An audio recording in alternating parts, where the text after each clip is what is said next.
Good morning and welcome to the Monday NBA Strategy Show. With me, as always, Matt Meiselman. You know him from Studying the Sharps. You know him from Director. I am Mike G. I am coming to you live from the passenger seat in hour 3 of a 15-hour drive. Matt, hopefully my screen doesn't bounce around too much, but let's bounce around back to our last show. We had an interesting situation with the Spurs-Lakers game. Why don't you give us a recap of what we anticipated, what looked like it was going to make us look like geniuses, and then what happened that caused it to all fall apart?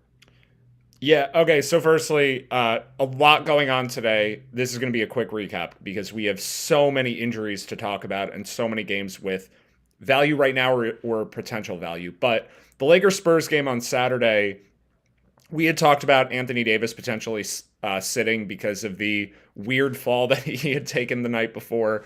And that ended up being right. So the Spurs were plus 3.5. We had the projected line at Spurs plus 2, nothing crazy. It was a small value, but that wasn't the situation we were looking for. The situation we wanted was one where Anthony Davis would be out because, as we've talked about repeatedly, Davis is the Lakers' best player. So Davis ended up getting downgraded to questionable, which following that injury was a pretty good indication he'd be out. The point spread moved from 3.5 to 2. And then when he was ultimately ruled out, the Spurs closed as favorites. So when the game started, we had the Spurs projected -3. The line was -1. Maybe there was a 1.5 somewhere. So we were not that far off the market. We were just ahead of the market on Anthony Davis. And then most of the first half was pretty good until Jakob Poeltl got injured. And then, the Spurs defense wasn't amazing before that, but it got really, really bad without Poeltl, and the Lakers ended up scoring 143 points. The Spurs kind of got back in the game late, but the Lakers won by 5, so we just missed covering our Spurs plus 3.5. I tweeted some stuff also when Poeltl got hurt that, we had enough edge on that game that Poeltl going out with only half a game left, if you wanted to hedge at that point because you had so much Spurs exposure, that could have made some sense. But the Lakers were not a good bet at that point. They were just less bad of a bet. And the results didn't work out. The Spurs just continue to let us down. So that was disappointing. And that's the recap. So, Mike, I don't know how much of that you were able to catch because I know you've got some car audio video issues, but what were I your heard thoughts? most of it. Okay. I heard most of it. Poeltl looked fantastic at the beginning of that game, and it looked like we were really going to have a nice win. Again, if you were anticipating the AD news as we were on way earlier than anybody else, you almost got 6 points of closing line value from like plus 2.5 or plus 3 to -3. Unfortunately, Poeltl went out. It was just funny hearing LeBron talk after the game about this great chemistry that he and Russ have had and how they're starting to put it all together.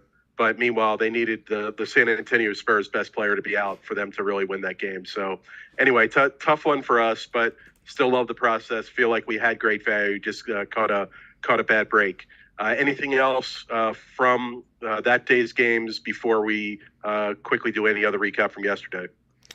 Not really. We had a couple small wins there. Fred VanVleet wound up playing. The Raptors were a small bet, or at least should have been a small bet. I know whatever. Yeah, it doesn't. Sometimes you bet amounts that you don't mean to bet, but whatever. The Raptors were good, and then Utah wound up being a bet with Chris Paul ruled out at +7. They lost by 1.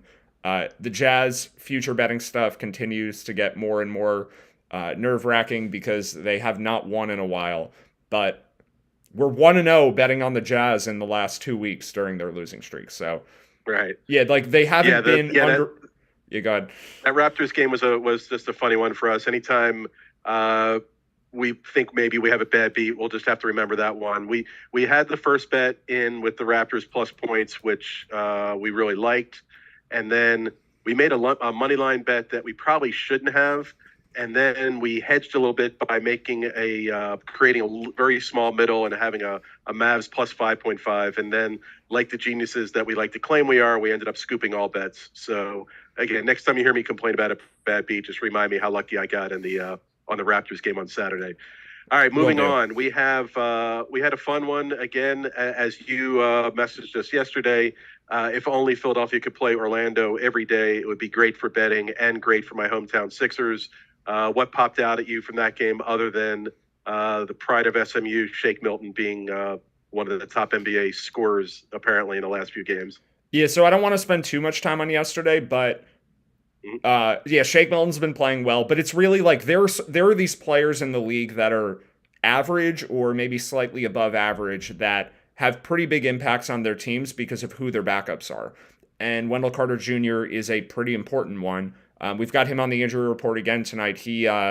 There's some kind of issue with his. I'm gonna have to do an update over here in a sec. But Wendell Carter Jr. is about a point 0.3 points per 48 minutes value in the Raptor ratings, but he's worth like 1.5 to 2 points on Orlando because Mo Bamba, who actually is also injured tonight, so we're gonna have to get a little more detail on this one. But the point is Orlando's bench bigs are really bad. So Carter matters a lot more on this Orlando team than he would on, let's say, Philly, where you've got Paul Reed and Montrezl Harrell to back up Embiid. They're much better players than Caleb Houston and Mo Bamba and whoever else Orlando is going to use. Admiral Schofield sometimes has to play. Like, these guys are competent, but on teams where you have very poor bigs, also like the Spurs who come off the bench, you really need those starters to be in there. And when they're out, you actually get pretty big values. So Philly looked like a Gotcha. bet even before the Carter thing, but with him ruled out, and then with also Jalen Suggs not playing, I think it was Markel Fultz. There was a chance he was going to make a season debut. They were missing a lot of players, and Philly ended up projected -3 for the game after all of that was accounted for, and they were actually slight underdogs. So that was another really good spot for the Sixers. Yeah, we got him at +2, I believe, but probably should have either doubled down or maybe even got a little money line action in. But all good. All right, so you've promised us that we'll have more compelling Orlando Bigs talk later, so we can't wait to hear the Admiral Schofield updates. But before that, anything else from yesterday, or should we jump straight to value for today? I think we should jump to today. I'm just Good. checking over here on the spreadsheet thing. You can see I'm making the edits on screen because I want to make Okay. sure we've got the right numbers, and we've been having some technical issues with the spreadsheet. So let's see if we can get this figured out because it's been a little annoying. Like, we're still kind of a work in progress trying to get all of these things set up and make it as easy as possible for people to kind of use what we're using. And Gotcha. right now it looks like the player ratings lookup is just All not right. Well, while you're doing functioning that, properly. I'll take another minute just real Okay. quick, as since we were talking about Sixers, another strong game for Joel Embiid's backup, Paul Reed. 12 points, 13 rebounds, didn't miss a shot, +28 in the plus minus, so it looks good. Although I will say, I think that he has the wrong nickname. His nickname is the highly creative B-Ball Paul. But since he went to DePaul, I always thought he should have just been DePaul Paul. I thought that would have been much more fun. But anyway, moving on. Are we ready to talk about the first game that we have a recommendation for today? Yeah, so I think what I'm going to do for now, since I know what games we're going to and what the projected lines are, we'll Yeah. just display the odds on screen, and I'll just refer to what we have as the Yeah, numbers. that's fine. I think, yeah, let's talk about the game you see the most values. Just say what the model's fair line is, and then what line you're seeing, and then that's really what, for those that are following this for what to bet on. That's where you want to look at. You want to look at where the model is saying one thing, the lines that are available. Typically, what's the difference that you're looking for? Typically, I'm looking for at least 2 points. 3, it definitely getting full unit or more in. What's your kind of minimum value or minimum difference when you're comparing the model versus what you're able to get online? Yeah, so for me, it's usually 1.5 is the minimum. 2, I think, is a fair threshold. The reason for this is because if you have a differential of 0.0, you have a 50% chance to win, where the break even with -110 odds would be 52.4% roughly. So you need Okay. enough of an edge to overcome the 2.4% gap that you get because the odds are minus 110. If we were getting plus 100 as the VIG for all of our spread bets, we would bet anything where we just had, 50.5%. Right. Which would mean, half a point to a point of edge would be enough.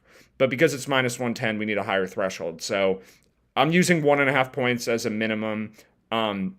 For games where we have something between 1.5 and 2, those are usually like half of a unit for me. Okay. And then once we get above 2, that's where I get, like, when we have a 2 to 3 point edge, that's my standard bet size.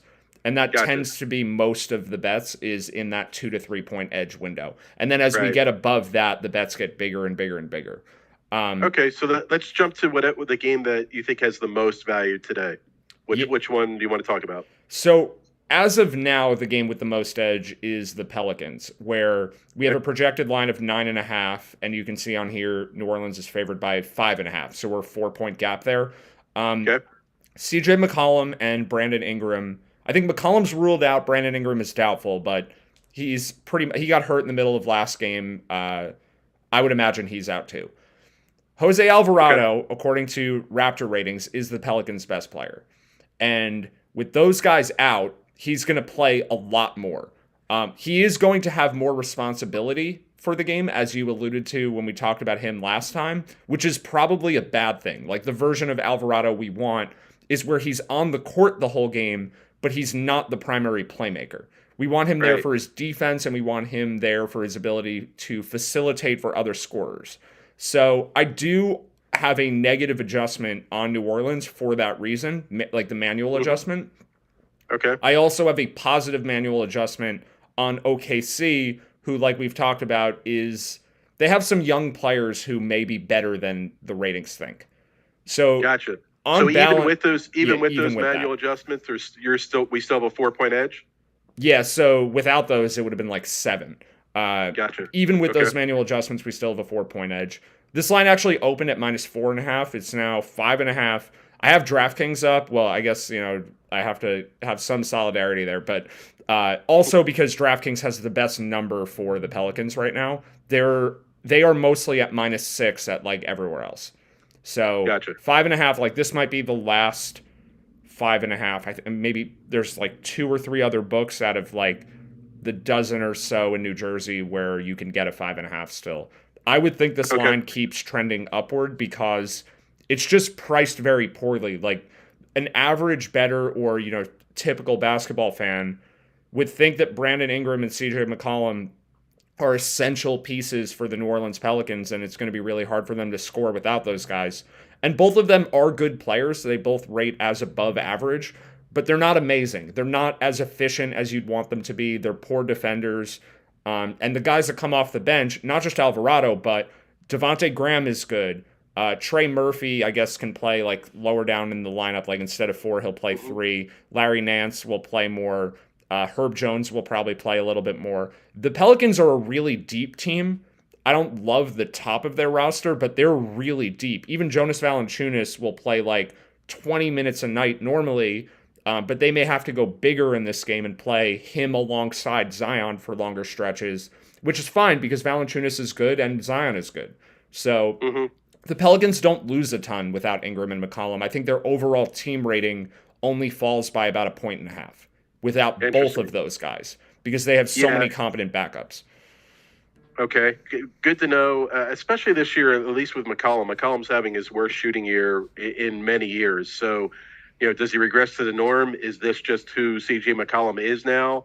I guess we'll see. But a lot of these things adding up to where we think there's value here, way more than what the books are saying and what the public is saying. So, if you can get New Orleans, you're saying the line you're seeing is -5 now. The line's 5.5, and it's minus 6 most places, but DraftKings still is 5.5. A couple other places still at 5.5.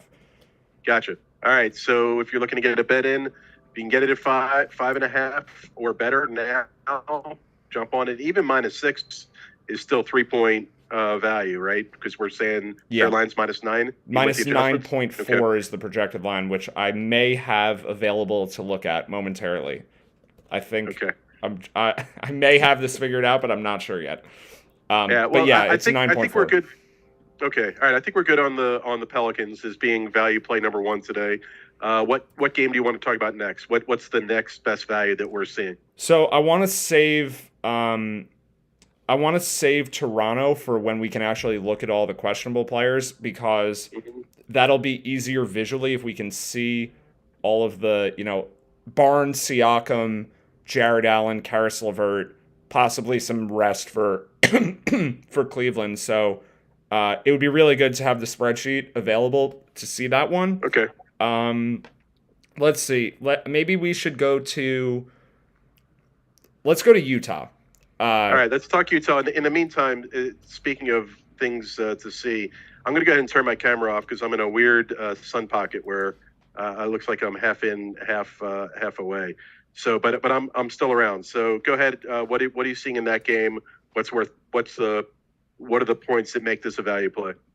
okay, I'm gonna take like 3 more seconds to see if I can figure out. Doesn't appear as though it's working yet. Okay, so without that, I'll just scroll down here and we'll look at Utah -1.5 against Chicago. Um, yeah, the thing with this game is there's a key questionable player on both sides. So we have Laurie Markkinen banged his knee in the previous game against Phoenix, and we have Alex Caruso who didn't practice yesterday.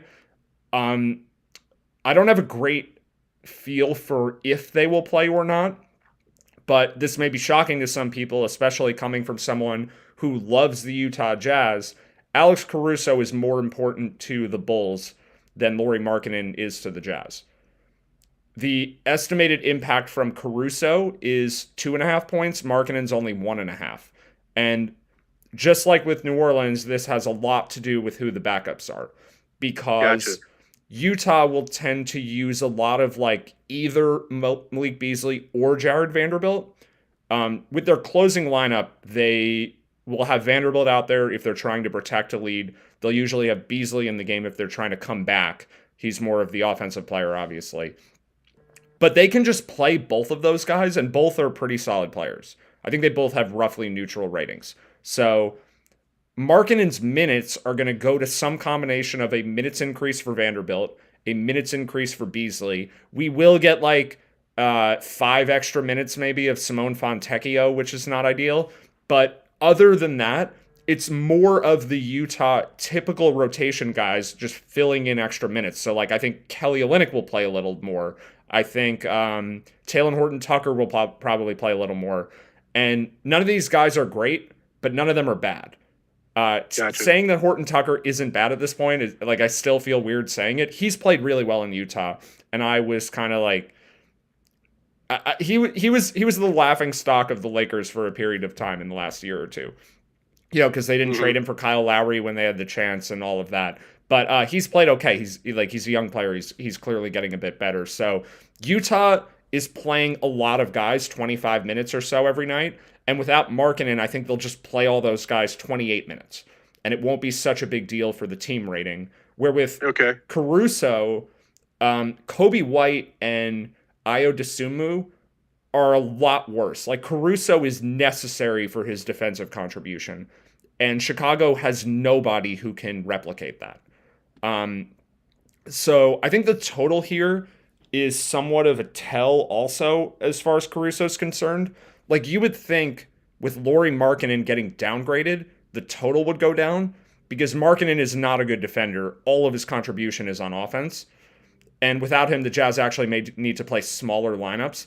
And I guess that could be one argument why the total's going up. But I think on balance, like Markkinen being out is going to drive the total downward.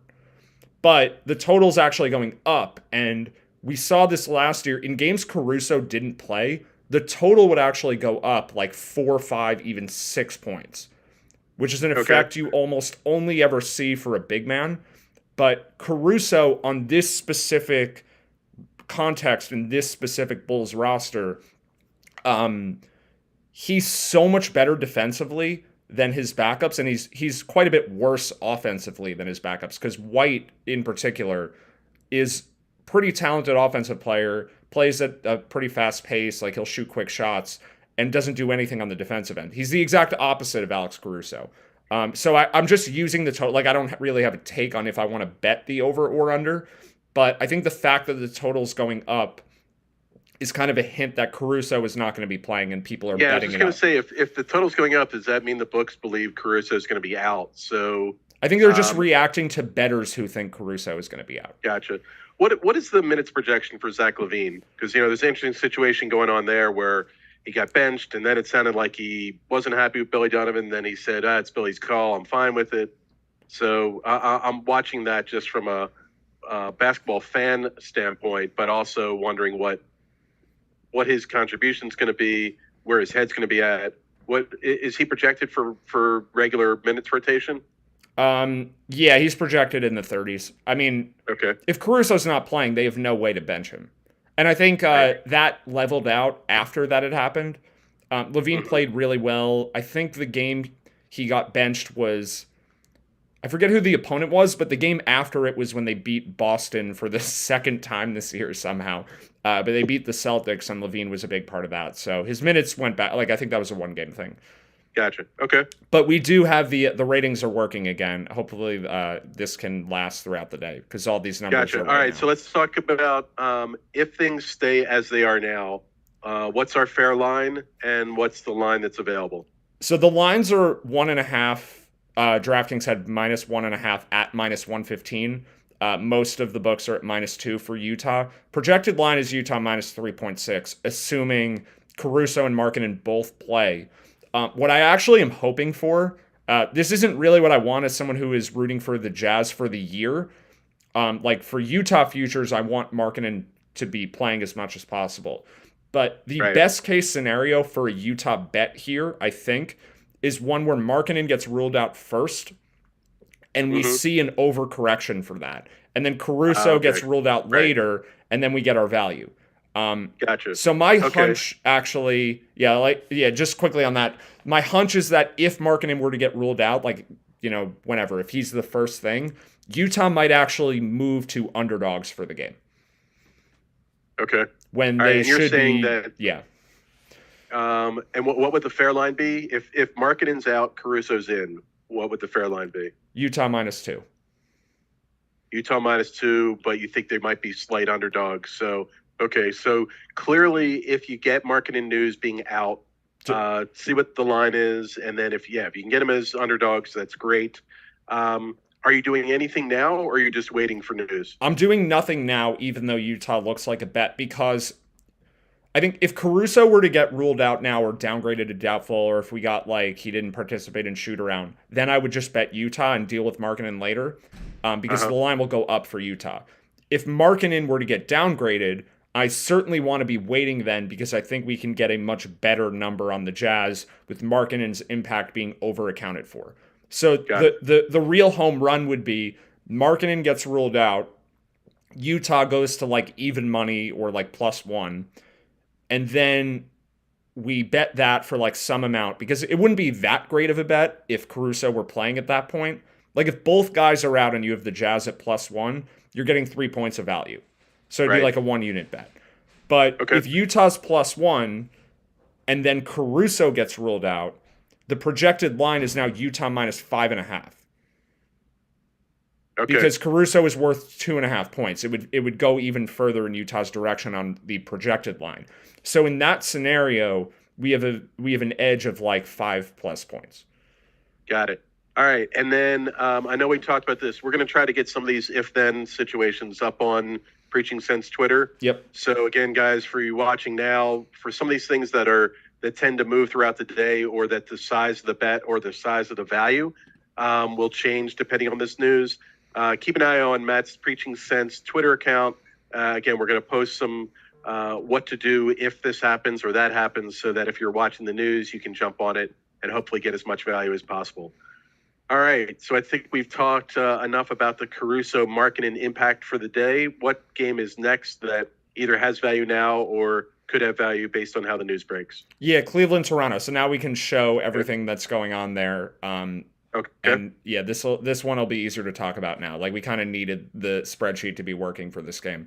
So Cleveland is on a back-to-back after playing in Detroit last night. Toronto has been at home since Saturday when they had the win over Dallas. And we have four, possibly more players that we don't know the status of as of now. Pascal Siakam and Scotty Barnes have both been out. Siakam for much longer, but both were at practice yesterday. Both are questionable. At this point, I have no idea if either guy is going to play. And then with Cleveland, we have Jared Allen and Karis LeVert, who both didn't play yesterday. Donovan Mitchell has sat some games this year, so with it being a back-to-back, specifically one where they have to fly, across the border, Toronto tends to be like a more common rest spot for teams. I think it's just like more of a taxing trip to go there. I would keep an eye on Mitchell too, but as of right now, the only guys I've listed here are the four I mentioned who have been out, with Allen, Siakam, LeVert, and Barnes. And they all have varying impact. Like, they're all kind of important. Siakam is the most important of the group. But there's a lot that can change here. But the theme for the whole thing is that Toronto looks undervalued basically for any scenario. Okay. We've got them -2 to 2.5 across sports books. The projected line is almost 6. Oh, wow. So, all right. So is this one where you would make a bet or a partial bet now and then double down if you get any positive news leading Toronto's way? Yeah, so I'm in at Toronto -1.5 for 1 unit right now. This line's been moving a bit already. It's still 2, like it's roughly the same.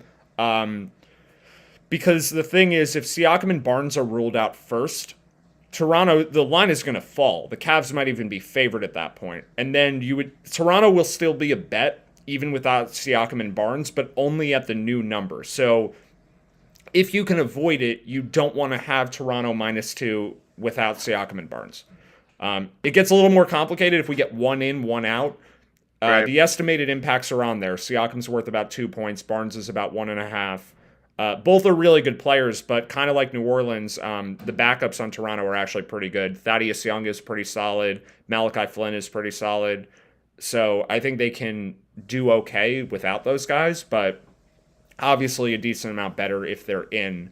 And then my hunch for Allen is he will play. I think they probably held him out on the front end of the back-to-back, knowing like he's a little banged up, but this is Detroit. Like, I know how good Detroit's been lately, but going into Toronto, it's a more important game, but that's just a guess. Like, I don't really know what's going on with Jared Allen. He might have a real injury. I think it's his back that was bothering him. Gotcha. So I'll say it's possible they were just being cautious because front end versus Detroit versus the second leg in Toronto. Which game would you want your important player to play in? I think it could be that, or it could be something where they're actually worried about him. Got it. Okay. All right. So on that game, if you can get Toronto -1.5 now, definitely worth something, half unit, possibly even full unit.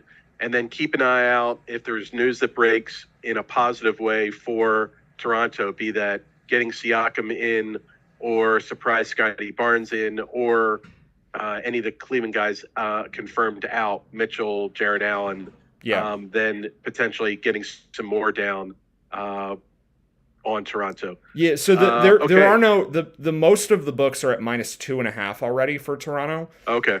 All right. This is one where I basically want to average into it based on how the news falls. So positive indicators for Toronto, bet a little more on Toronto. Negative indicators for Cleveland, bet a little more on Toronto. And then if it's the reverse, where you're getting positive for Cleveland or negative for Toronto, just wait for the dust to settle and then bet later. So I'm going to start adding more to Toronto if we get any positive news about Toronto, which would be either Siakam and Barnes going through shoot around or some combination of players on the Cavs not going through shoot around. Gotcha. All right. So for the non-Meiselman people who don't already have a -1.5, do you do anything now at -2.5 or do you wait for news? I think this is a really tough one. Like, this is the most complicated game we've had in quite some time. I think if you wanted to say this is going to be a 1 unit bet for me on this game, I'm going to do a half now and a half right before tip off, whatever the numbers are, that's what I'll get. Mm-hmm. I think that's perfectly fine. Gotcha. All So right. half So now, half later. And if you can time it better than that, great. But if you can't, like I think you're getting a plus EV bet now, given what we know. And you're very likely to also get a plus EV bet at some different number. It could be -1 or -4. Like it could be all over the place. But you're very likely to get a plus EV bet later too with the new information. gotcha. Okay. So for the non hypothetically those named Mike G, you know, bet now at -2.5 looks like it's worth something, and then potentially monitoring for further news. Yep. Okay. I agree. I think we might have to go back to camera off. Looks like though, I'm 'cause frozen you're- again, so I'm yeah. going to turn the camera off. We Yeah, can keep camera trying is every so back often, on though. now. I did turn it off, although it looks like I'm frozen. You're frozen. with it Anyway, off. try Okay. to avoid the looking at that side of the screen. And what game do we want to talk about next? I think we've covered Toronto in detail. What's the next game to talk about? Okay, so if Joel Embiid today, this one's simple. If Embiid is playing today, I love the Sixers. But that seems relatively unlikely, right? I mean, this is your team, so have you heard anything on Embiid? Does it seem like there might be a chance he returns for this game? I've heard no Homer insider news, so Okay. I think we're probably rolling with DePaul Paul again tonight and hoping for the best. Okay, well, yeah, without Embiid, this game has basically nothing. Like, there's nothing exciting about it. There's no value. I mean, it'll be a good game, I guess. It's important for the playoffs, but in terms of having a bet on it, even with the Clint Capella impact, we don't know if he's going to be there. He's been out for 2 games with some kind of mouth injury.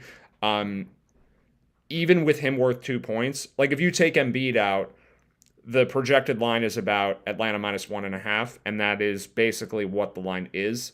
So Capella would move it, I guess move it back towards, like if you can get Philly, I guess here's the scenario where the Sixers look like a good bet without Embiid, is if we get Embiid ruled out and the line actually moves for that, like if Philly winds up +2 or +3 or something, and then Clint Capella gets ruled out. Okay. Because at that point, Philly would be projected as half a point favorites by the ratings. So if they're projected half a point favorites and we're getting them as a couple point underdog, that would be pretty good. But that's really the only way that without Embiid, we're going to be betting on Philly. If we get Embiid upgraded to, we'll keep this one in mind though.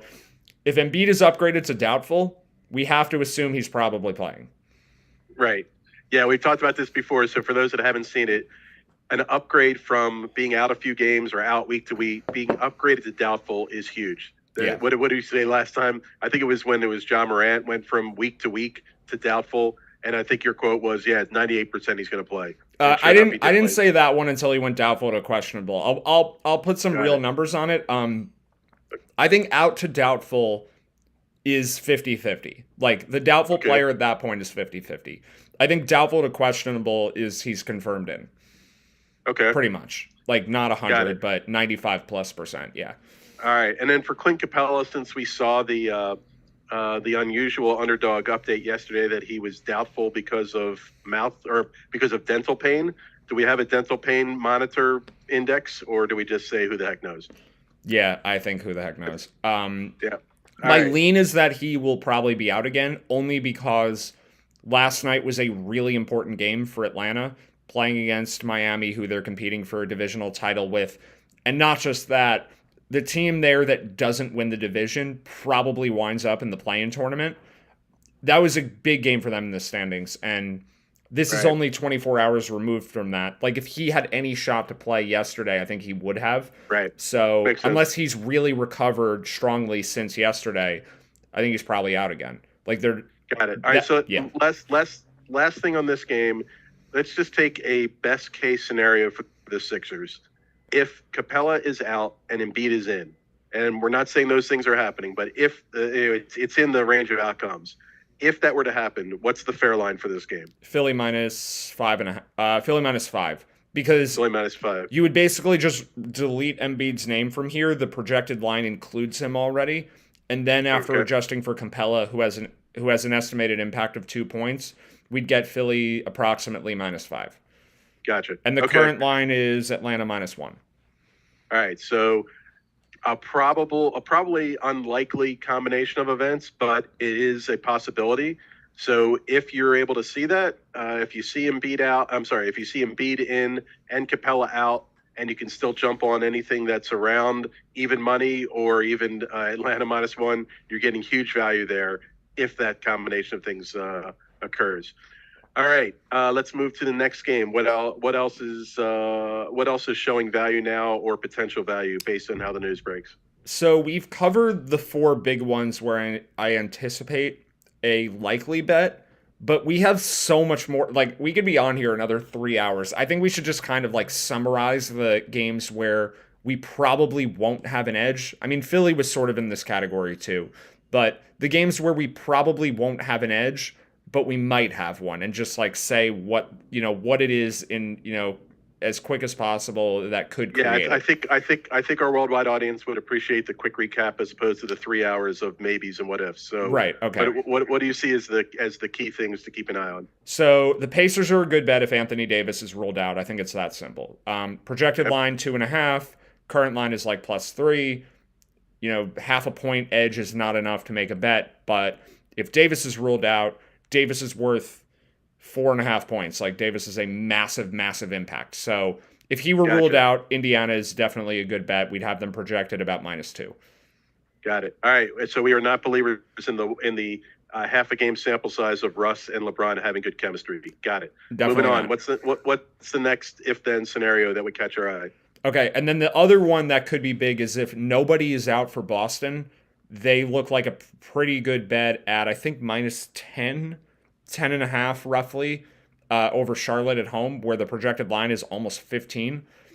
Okay. This one seems like one where we're probably not going to get it, though, because Tatum may play, but I would be surprised if no one is out for the Celtics. Like, Al Horford has sat a decent chunk of back-to-backs. Maybe this is a night where Jaylen Brown or Marcus Smart end up getting a night off too, because Tatum could return, but then they use that as an opportunity to sit somebody else. So the scenario where the Celtics run out 100% of their healthy lineup, that just seems a little silly after playing Washington at home and now Charlotte at home. This is a team they should beat pretty easily no matter who is on the court for them, basically. I mean, the Celtics are deep enough that even without Tate, like if we say Tatum, Brown, and Horford don't play tonight, Celtics projected line would still be like -8. Like, they still should win if that happens. Charlotte's just a bad team, and with Hayward out now, with the fractured two shoulder. Did you see this where Hayward's wife got very upset with Charlotte for calling it a contusion as opposed to a fracture? Apparently that's a thing. But anyway, either way, Hayward's out. Charlotte's bad. Yep. No LaMelo Ball, no Cody Martin. Yeah, they're very shorthanded right now. Right. Yeah, this could be the Sam Hauser breakout game we've all been waiting for the Celtics. Yeah. So we'll Terry see. Rozier revenge game could be enough to like have him shoot more, but I don't think it's enough to have any positive impact on Charlotte for the game. Gotcha. Okay. So, all right. Anything else to? Yeah, I think there is a scenario where we actually do get more value on Boston, though, that is reasonable. And I think it's one where we get one of Horford, Brown, or Smart ruled out first, but then Tatum in, because Tatum is way more important than any of those players. The Celtics have really, really competent backups for all of those guys. Like, Jaylen Brown's point spread impact is probably 1 point. It's a little more in a scenario where Tatum also isn't there, but all right. So the line now is -10. Yeah. But you're thinking if like Horford or Smart get ruled out, maybe we get lucky and it gets down to -8.5. Right. And then if you get Tatum back in, it's what fair line's probably -13, -14. Yeah, we'd still be in the 13 to 14 range if the Celtics are basically short one other non-Tatum player and then Tatum plays. Right. Yep. Because the Celtics bench, like, Hauser's good, Peyton Pritchard is good, Derek White is, I mean, he's rated their second best player. I love Derek White. So if Marcus Smart doesn't play or something, let's say it's Smart. Let's say Marcus Smart is the guy they decide to give a night off. The Celtics lose about half a point because Smart is very good, but the combination of White and Pritchard, almost account for that. Like those guys would be on the court anyway, but them filling in those extra minutes, like they barely lose anything. So Right. if it's like Okay. Smart out and the line drops to 8.5, and then they're like, well, Tatum's actually fine. That's a really, really good edge for Boston. Got it. All right, definitely something to keep an eye on. And I know we've been struggling trying to come up with an actual name for this show that's better than the NBA strategy show. So far, we've got Alex Burks. I think you cut out. We're trying to come up with a name, and it's going silent. We'll see. We'll see. This is very representative of our search for a name so far. We try to say one, and then the audio cuts out, and no one can hear it, and we still don't have a name. It's probably a good thing given the falling flat Derek White. I love Derek White joke, but anyway. Okay. Anything else? Anything else of a if then or something to keep an eye on, or we got things covered for? Well, I'll just call this out. If there's a point in the day where someone or anyone looking at the spreadsheet sees that like what Brooklyn is projected to lose or like Boston is only projected to win by 1 or 2, it means that the spreadsheet error that we've been having has happened again. There's a note on here that says if all of the column D is at 0.0, it means something went wrong and we need an update. So if anyone sees that, just like tweet at me and tell me, or just wait, because I'll usually fix it pretty quickly. But we have been having this on and off error going on. Gotcha. That's the most important thing to still call out, because I think we got to all the games. Okay, sounds good. All right. Well, a few things to bet, lots of things to keep an eye on. Again, keep an eye on the Preaching Sense Twitter account. You'll see some updates there. You'll see some directions on what things to keep an eye out, and good luck to all of us finding value today. Thanks, and we'll be back 10 a.m. with two people